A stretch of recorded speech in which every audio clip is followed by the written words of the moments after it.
ನಮಸ್ಕಾರ ಎಲ್ಲರಿಗೂ. ಎಲ್ಲರೂ ಹೇಗಿದ್ದೀರಾ, ಆರಾಮಿದ್ದೀರಾ ಅಂತ ಅಂದ್ಕೊಂಡು ಎಲ್ಲರಿಗೂ ಗುರು ಪೌರ್ಣಿಮಾ ಹಬ್ಬದ ಶುಭಾಶಯಗಳು. ಹಾಗೆ ಇವತ್ತು ಗುರು ಪೌರ್ಣಿಮಾ ಇರೋದರಿಂದ ನಾವು ನಮ್ಮ ಗುರುಗಳಿಗೆ ಅಂದರೆ ನಮಗೇನು ಹಾಡು ಎಲ್ಲ ಹೇಳ್ಕೊಡ್ತಾರಲ್ಲ ಆ ಗುರುಗಳಿಗೆ ಒಂದು ಗುರು ಕಾಣಿಕೆಯನ್ನು ಕೊಟ್ಟು ಹಾಡನ್ನು ಅವರಿಗೆ ಅರ್ಪಿಸಿದ್ದೀವಿ. ಯಾವ ಹಾಡು ಹೇಳಿದ್ದೀವಿ ಅವರು ಕೂಡ ನಮ್ಮ ಜೊತೆಯಲ್ಲೇ ಇದ್ದಾರೆ, ಕೂತ್ಕೊಂಡಿದ್ದಾರೆ. ಸೊ ಅವ್ರಿಗೆ ಅಂತಲೇ ನಾವು ಒಂದು ಹಾಡು ಅರ್ಪಿಸಿದ್ದೀವಿ ಎಲ್ಲ ಸ್ಟೂಡೆಂಟ್ಸ್ ಸೇರಿ. ಸೊ ನೋಡೋಣ. ಹಾಡು ಕೇಳಿದ ಮೇಲೆ ಇಷ್ಟ ಆಯಿತು ಅಂತಂದರೆ ಒಂದು ಲೈಕ್ ಕೊಡಿ, ಹಾಗೆ ಸಬ್ಸ್ಕ್ರೈಬ್ ಮಾಡ್ಕೊಳ್ಳೋದು ಮಾತ್ರ ಮರಿಬೇಡಿ. ಬನ್ನಿ ಹಾಡು ಯಾವ ಹಾಡು ಅಂತ ಕೇಳಿಸ್ಕೊಳ್ಳೋಣ.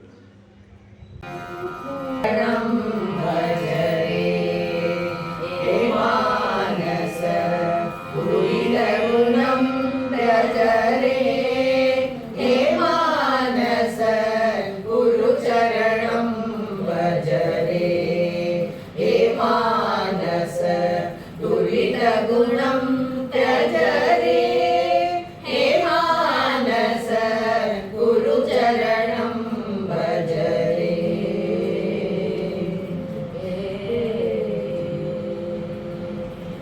शरण